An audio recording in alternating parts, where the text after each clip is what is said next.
right, so we're here with Sean in his 2010 Ferrari California. So this is a, how many liter V8? 4.3. 4. You might need to speak up because this mic is kind of like yell towards the mic. Okay, I got a big voice. Yeah. So it's a 4.3 V8. Red line's at like 8,000 RPM. Is it a flat plane crank? It is. It is a flat plane crank. And horsepower, you said it's about 450? It's 450-ish, 460. Okay. I always just tell people it's sufficient. Yeah. And so, I mean, just in auto, yeah, it's got some, it's much more, it's funny because I expected this to be, it's a Grand Tourer, really. Right. And it's a little more harsh than I expected. It's not crazy harsh, but more than I expected, to be honest. You're actually in comfort mode, too. Yeah. Switch that's the Manatino, switch that to Sport. And then you're going to feel the bumps a little bit more. It definitely does firm up the suspension. Yeah. And you'll feel your shifts a little bit more, too. Okay. So can you just like go into manual? Yeah.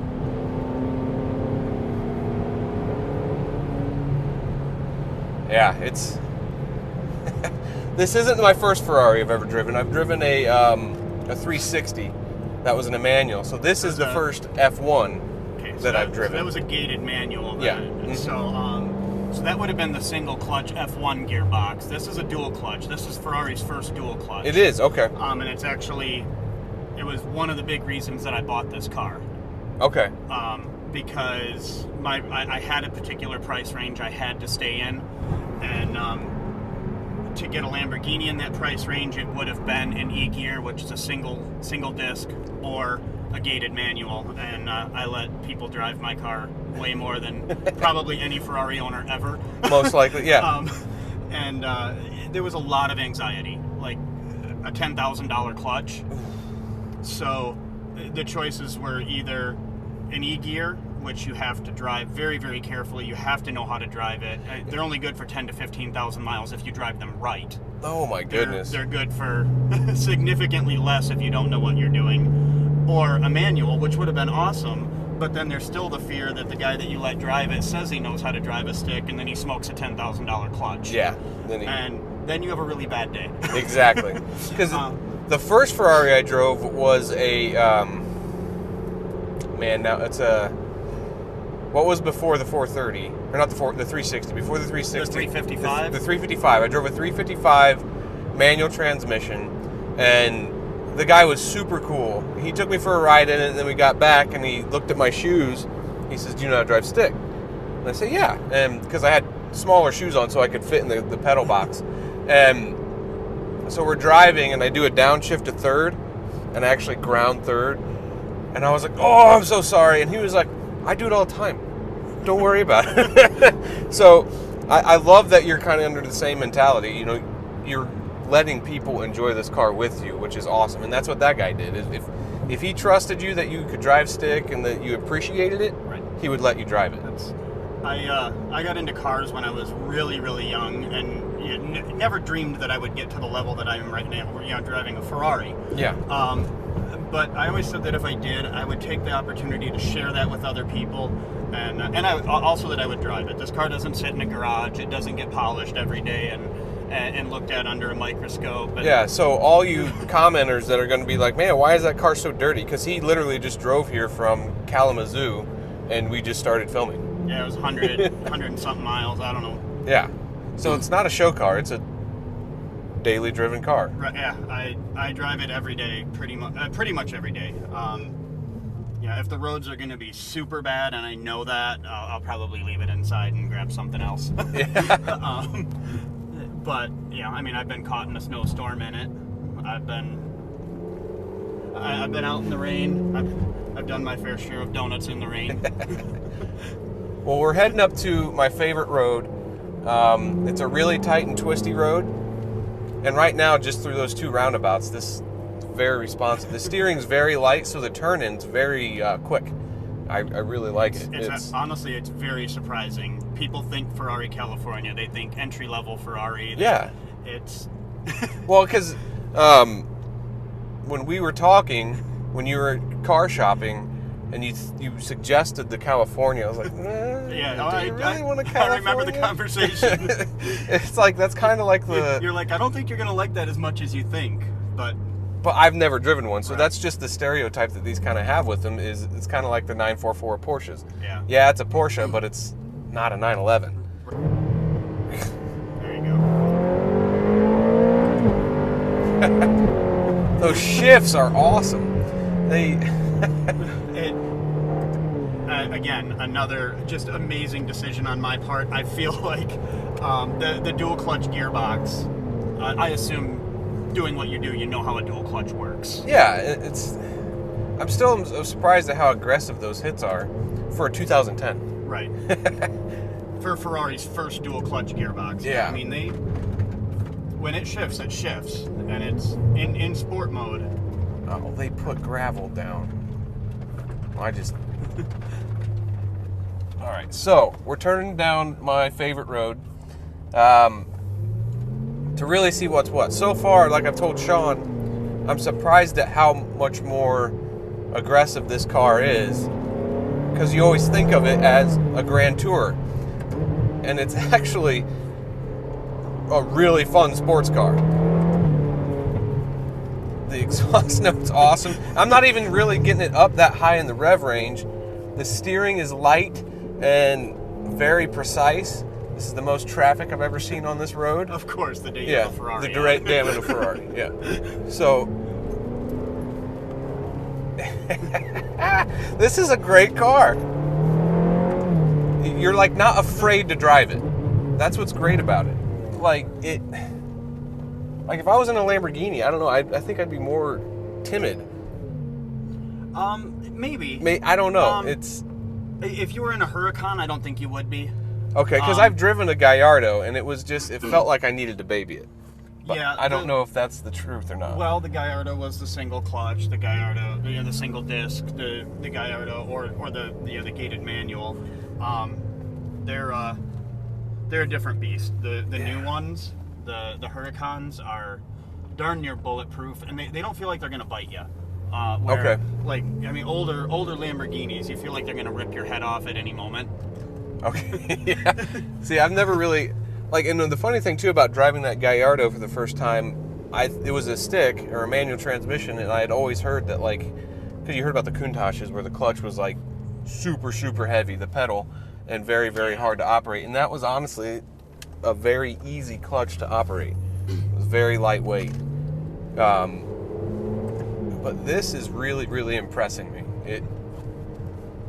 I now get it. I was still a little confused as to why you went with the Ferrari California over even a Viper, because you looked at a Viper, right? Yeah, I liked the Viper. It was a great car, but I daily drive it, and yeah, Vipers are incredibly brutal for a daily driver, and realistically, to daily drive that thing, and the clutch on the Viper is a lot heavier. Yeah, and it's a lot of car. It's a lot of, and no space. No space. I mean, you could never get in that car in a pair of boots. You'd be hitting two pedals at the same time. Yeah. Constantly. I mean, the pedal box is like 2.5 of your feet wide. And this pedal box isn't necessarily wide. I mean, it's not super super tight. Viper's but like half of that. Really? Yeah.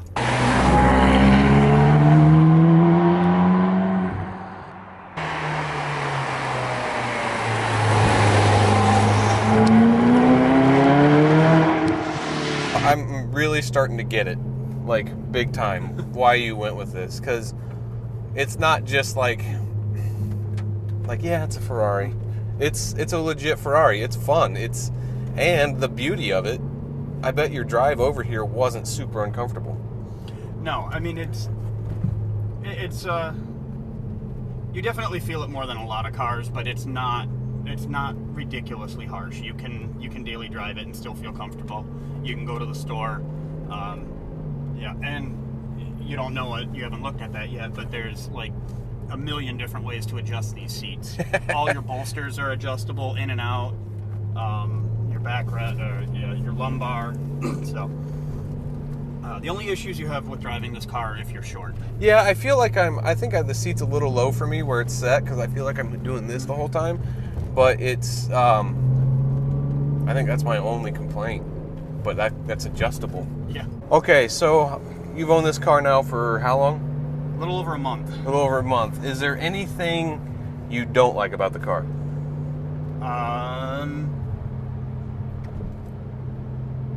If it were, I don't know. Like I have a small complaint about the transmission, but it's not necessarily a complaint.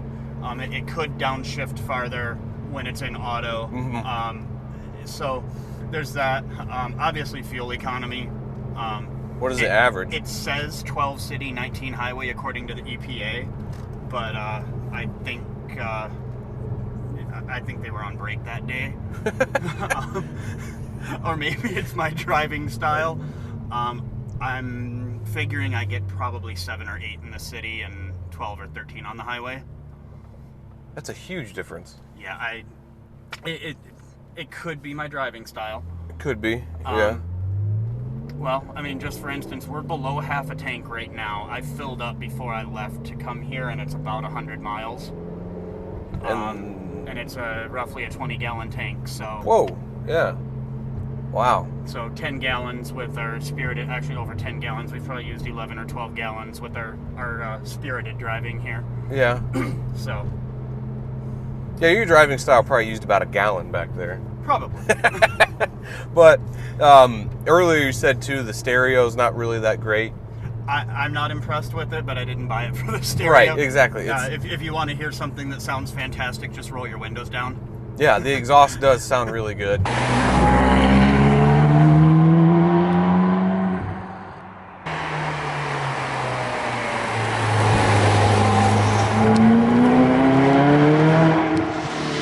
Yeah, man, I'm really impressed. I see now why you did go the route of the California. It's a really good car. It's a ton of fun when you want it to be fun, and it calms down really nicely on the highway. It does. It really does. You can drive it like your mom's Camry if you want to. Yeah, and there are back seats, however negligible they may be. Back seats. Yeah. Have you put anybody back there? Yes, I have. Ferrari calls it a 2+. They don't even call it a 2+2. They don't even bother. 2+. Okay. So literally with the front seats back, they touch the rear seats. Mm-hmm. So you can fit very small people back there. My daughter will sit back there. Like if I pull that up. So like my wife is 5 foot tall. I can push this forward. My daughter can sit back there. I can pick up my daughter and a friend from school. That works. I've given people rides in the car. I do that quite a bit. Top down, you can fit real people back there for a short distance. I didn't even think about that with the head. Yeah, it's... So, oh, yeah. This, like I said before, this is Sean from Dream Cars Daily. I put a link to his channel in the description below. Go check him out. Yeah, we do have totally different styles of YouTube. I'm more car reviews. He's more vlog style. Go check him out. Subscribe.